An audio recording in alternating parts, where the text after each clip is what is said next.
Hey everybody, and welcome to PlayStation Vita Weekly, Episode 5. I am Adam, and with me always is Steve-O. Yeah, say hey, Steve-O. Hey, Steve-O. And today we got a couple of things to talk to you about. The first is something we both picked up, and it's the trigger grips. Trigger grip. And Steve-O actually has his in his Vita. In it. I have them in it.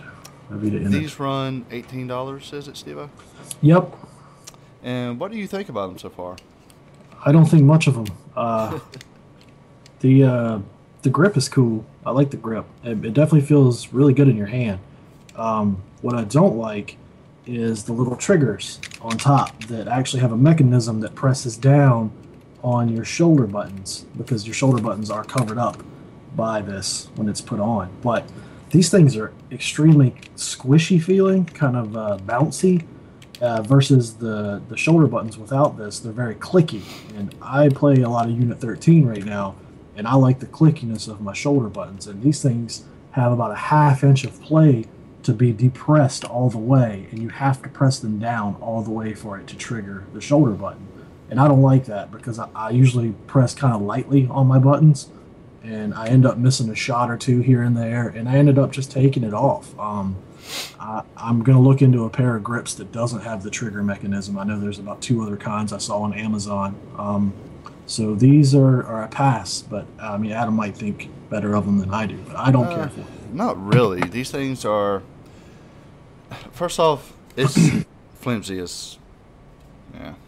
I don't feel like they're made very, very well.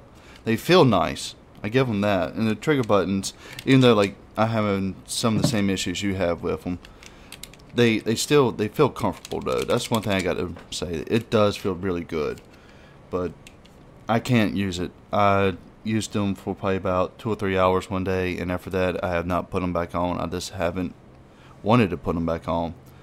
And maybe when something comes out where I don't use those top buttons at all, maybe I'll put them back on, but until then, I'm going without them. That's what I do. Like, I used them when I was playing Mutant Blob's Attack, because you don't really use your shoulder buttons a whole lot. You use them occasionally, but not a lot. But games where you're relying on those shoulder buttons a ton, I would not use these. It's a good idea. I just don't think it was implemented as well as it could have been. I mean, they'll probably come out with some more brands in the future that try to do a trigger situation like that. When they do, we'll pick those up and give them a review. But as of right now, these are by PDP, by the way. They're sold in GameStop stores. So Yep. these are the ones that we're reviewing right now. PDP trigger grips. I would stay away from them for right now. You can get cheaper ones on Amazon that don't have the triggers. I saw a really cool set for $4.99 that actually the grips themselves were boomerang shaped, kind of like that original concept for the PS3 controller that they ended up scrapping. And it looks really cool. I'm thinking about picking those up. Yeah, I saw those. I think you sent me a link to them. I did. Yep. Yeah, they're pretty good looking. If you order a pair, let me know. I might grab a order in with you. But yeah, so far these right here, I'll pass on them. One thing when we was at the GameStop that I saw and picked up was the folio case, which I kind of mentioned this last week last episode when I was talking about the titanium case. And this was the only other case I thought might actually do me justice. And guys, this thing is awesome. For $30 is what it costs. It's $10 more than any other case I've seen so far. But this, when you open it up, you got a wall here for your games to go into. Look at all those games. Yeah, I'm on the 3rd one, so yeah. But it does have a little net here where you can actually, I got another charging cable and a charging pack in here just to carry around, and that's right here. But this is the really cool part, is it actually comes with a removable case for your Vita. So you're getting this fold case where it's like a book, and then you get a separate case for your Vita that actually holds 4 more games inside of here, and it has a little pull strap to help you get the Vita out. It is pretty nice inside too. It's nice and soft and all that goody stuff. But for $30, this thing is just amazing. It's pretty awesome. I'm definitely enjoying it, and for traveling, or like yesterday, I just grabbed this and everything was inside of it, and I went out on the day and I just had it with me, and it worked great. And when I was out and I was going to play my Vita for a little bit, I just took the case out and carried the case with me, and I played my Vita, so on and so on. But it works great, and if you're traveling at all, this is probably going to be the best case for that purpose because you're able to put everything you're going to need for your Vita inside of it. All your games, like your charging cables, all that stuff is going to fit right into it. No hassles Cool. at all. So it's definitely, like I said, it's $30. I found it at GameStop. It's definitely worth the money for that. Now, Steve-O, I know you have been playing the hell out of Unit 13. So why don't Yeah. you go ahead and talk about that a little bit here. Okay, I'll give you guys a quick review of Unit 13. I know that I've been hyping this game since like our first episode, and we finally got it. I've been playing around with it. I finished it, done all the missions. I got to do some high value target missions, but I hate to say it, guys, but this thing, the more I play it, is just not living up to the the. It's not living up to my expectations. Some of the issues I've been having, man, they've got like four different kinds of missions you can play. They've got covert missions where you can't let any of the enemies see you. You have to use suppressors. They've got the high value target missions. They've got all sorts of different ones, but the one that gets me, man, is these missions called Deadline. And what they've done is they've almost tried to incorporate racing into these shooter missions where you've got like checkpoints and you've got to run through the mission as fast as you can and hit these checkpoints to get more time. If you run out of time, then your mission's over. And these are complete trash. The the AI in this game is completely janky. Most of the time it works well, but there's other times where an enemy's back can be to you, and he'll just start shooting you from his back, or you have your ACOG scope on and you shoot him in the back of the head, and it doesn't register that you even shot the character. With these janky issues with the AI, it makes a racing type mode almost impossible to play because you're running through. It's a lot of trial and error. So when you die, you start over. You know what to do next, but every mode plays differently. You can go through it the exact same way you did the first time, but the enemies are acting differently. Which some people might say, "Oh, that's good AI," but it's what it is. It's the game not working properly because the enemy will be in the same place, but the last time you played, you shot him in the back of the head, you got a headshot, and you were able to run past him and keep going. But the next time you did it, you shot him in the back of the head, and he just said, "To hell with that," and he turns around and shoots you and kills you, and you're like, "What the hell?" Yeah. There's other issues with it I have. It still crashes constantly, and you have to do a hard reset on your Vita. There's issues with the online pass. I bought the retail version, got a code. It worked good for like 2 days. Then the other day it didn't work, and then it magically fixed itself, and now it's not working again. So I don't even know what they're trying to do with that right now. I guess they're still trying to fix it, but I'd say right now wait on it because until they get these bugs and stuff fixed, it's really going to make you hate it, and it doesn't really deserve to be hated. It has the potential to be an awesome game, but it's like the developers are trying as hard as they can to make this game fail.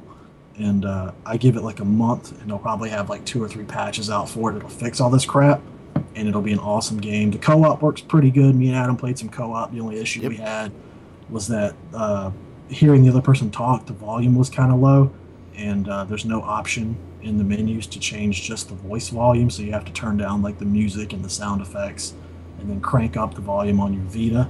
But I mean, other than that, it worked pretty well. Yeah, it was actually fun to play that couple co-ops we did. I'd like to see more of that in the future for these Yeah. type of games because it was fun.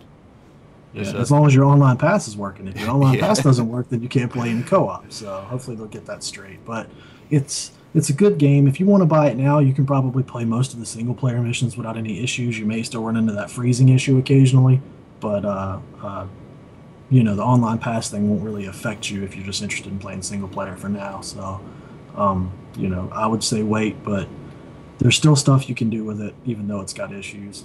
yeah, the missions I've played. I have had a lot of fun with it so far. To be honest to you, I did notice sometimes I'll be sitting there trying to get a headshot, and the guy is perfectly lined up, and the guy I shoot him, and he just stands there. I'm like, what the hell happened? Yeah, it's weird, It's man. weird. Sometimes you'll go get a gun that supposedly does better damage than the one you were using before, but it takes more bullets to kill the guy. I don't understand. I have this one character I always play as, and he gets bonuses depending on how many times how many times you shoot a guy before he dies. And I mean, Yeah, I've seen like 8 shot bonus. Like it takes 8 bullets to kill a dude with no body armor. I mean, come on. That's a little crazy. I mean, especially when you're using like a LMG, which is what I always used, is the large machine guns. yep. And it seems that the AI can see through almost anything in this game too. The I've, covert missions are brutal, man. Those guys, if there's a crack in a wall a millimeter thin and you run past it and there's a dude on the other side, he sees you. I mean, yeah, the alarm goes off and you're screwed. I don't get that. I think it was one of the first ones you do, the nightclub mission, where Yeah. you got to go in and kill the guy in the nightclub. I was sitting there. I got to like this balcony part, and it had like a little guard to it, but it had a handrail above it.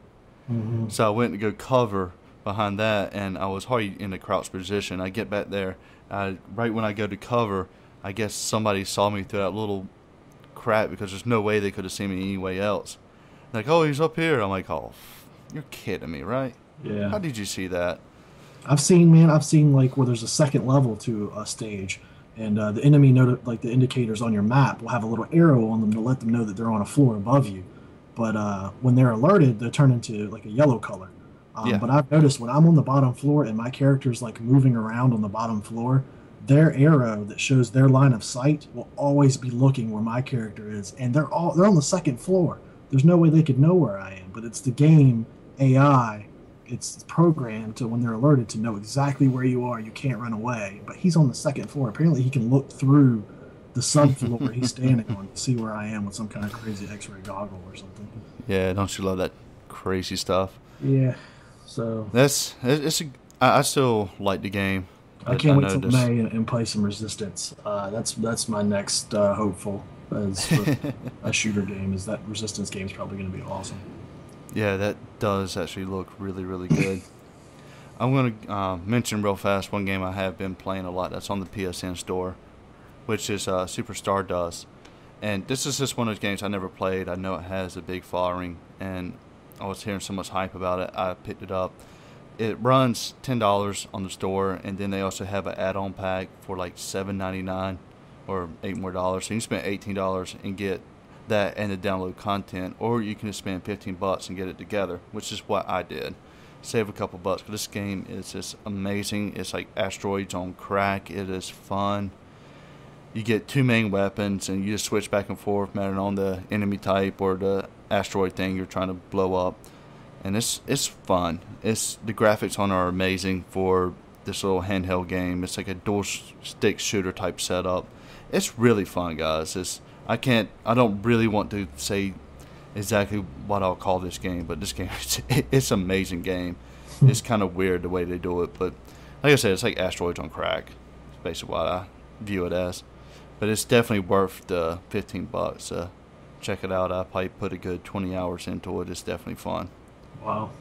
Yeah, 20 hours for $15 is not bad. So Or $10 if you don't buy the DLC. Yeah. I mean, that's even yeah, good. but the DLC does unlock a lot more different play modes and that type of stuff. So it's definitely worth to go ahead and get that while you're picking it up. But anyway, guys, that's going to be it for this week. We got Facebook going. We got our Twitter. We got everything else. Subscribe and comment, guys. Let us know how you're liking the show. Give us some feedback. Any feedback is great feedback, even if you're not liking the show. Just let us know. If you want to see a certain game, tell us. I got a ton of games to go through. I've been buying them like crazy, but This guy's been going through like stores and just cleaning shelves, like getting everything he can. It's like the shopping spree from like Nickelodeon back in the day that you used to see and hope you could win. He's doing this. He's doing it for real now. But yeah, follow us on Twitter at PS Vita Weekly. Like us on Facebook, facebook.com/PS Vita Weekly. We put updates up there throughout the week. There's a MotorStorm update out there for all you guys that got that free MotorStorm game. I'm hearing rumors online that's only going to be free for a week, so your time's running out. Probably by next Tuesday, it won't be free anymore. So go get that if you haven't already. yeah, definitely, guys. Just come back and keep on watching us. We're going to be here for the long term, and we'll try to get some more news stories and that type of stuff coming up in the next episode. I know this was pretty much Unit 13, but hey, we got to talk about it. It's one of the hottest games out there right now. Yep. Anyway, guys, y'all have a good week, and we'll talk to you soon. Peace. Later.